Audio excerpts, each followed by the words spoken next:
please welcome to the stage Cathy Zoe, co-founder and president of Odyssey. Welcome, everybody. So we've got a challenge, 1 billion people by 2030. And what they tell us is that's going to require $20 billion a year, when the best we've done so far is about 200 million. That is a speed and scale challenge of monumental proportion. And the data that we saw yesterday morning, which was presented so beautifully, shows that we're making incremental progress. But to actually realize that goal of 1 billion people by 2030, we need to do something differently. We need to move from incremental growth to dramatic growth. And in the investment world, we call that the knee of the hockey stick, where we go from here up to growth like this. So what do we need to do to get onto that steeper part of the hockey stick growth curve? Well, I would say we need some new machinery.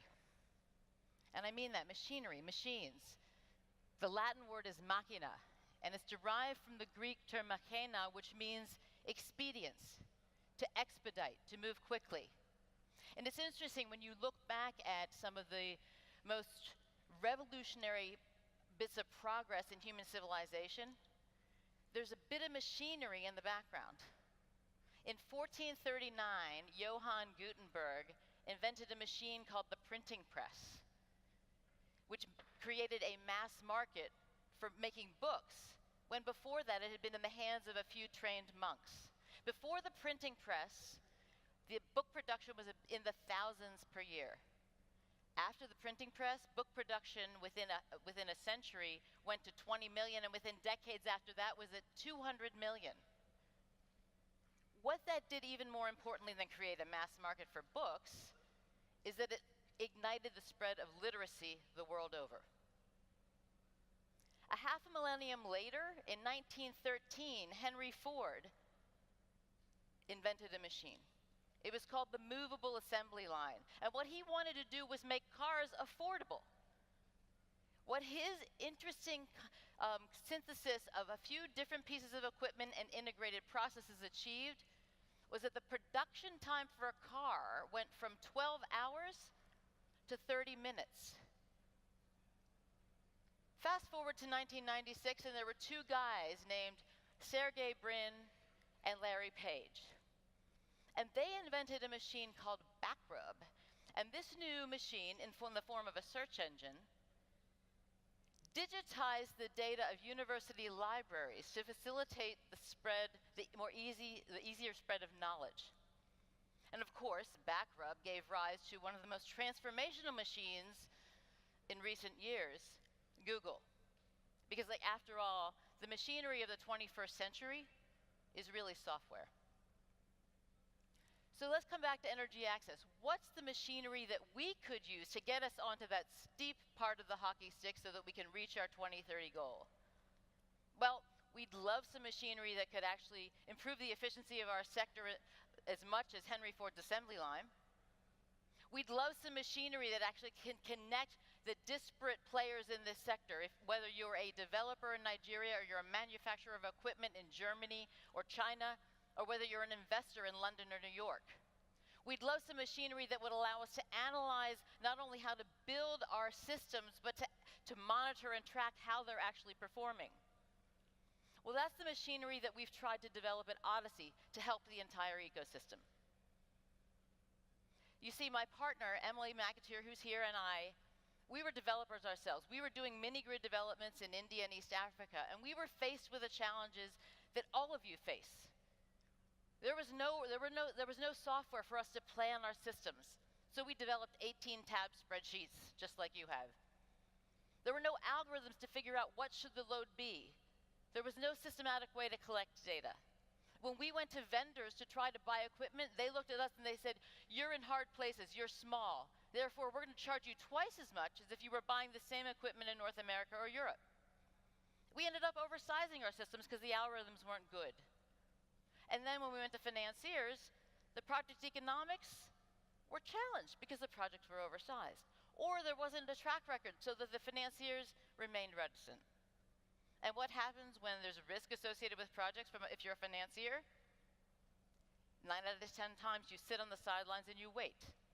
And so That's what we've seen in energy access. So what we've tried to do with Odyssey is take those lessons and build a secure platform in the cloud for everybody in this ecosystem.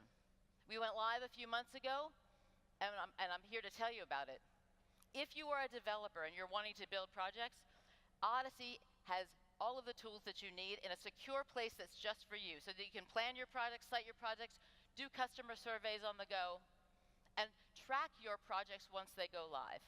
Right now, we've got 25 really interesting developers on our platform. If you are a vendor, we have created a marketplace for you to find places easily, developers to sell your equipment to.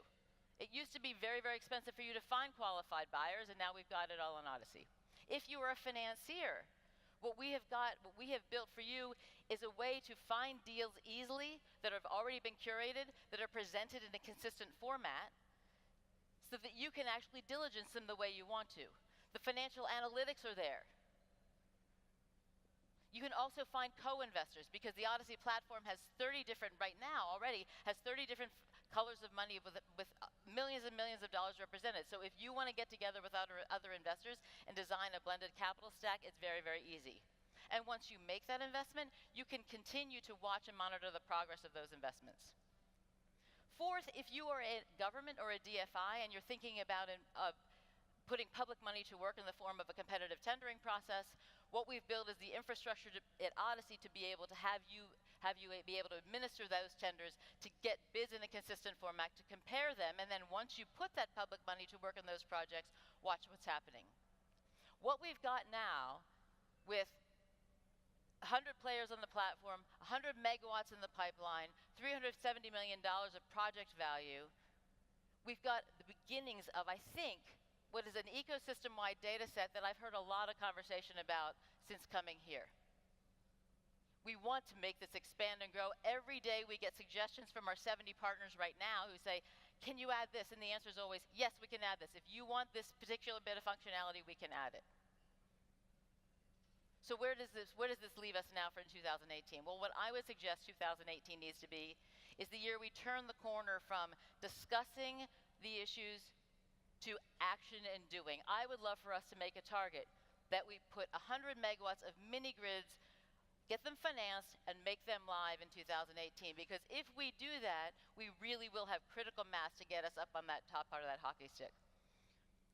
I'd love to do a shout out to a couple of our developers in the Odyssey platform, some of our partners that are here today. Nayo, where are you? Nayo.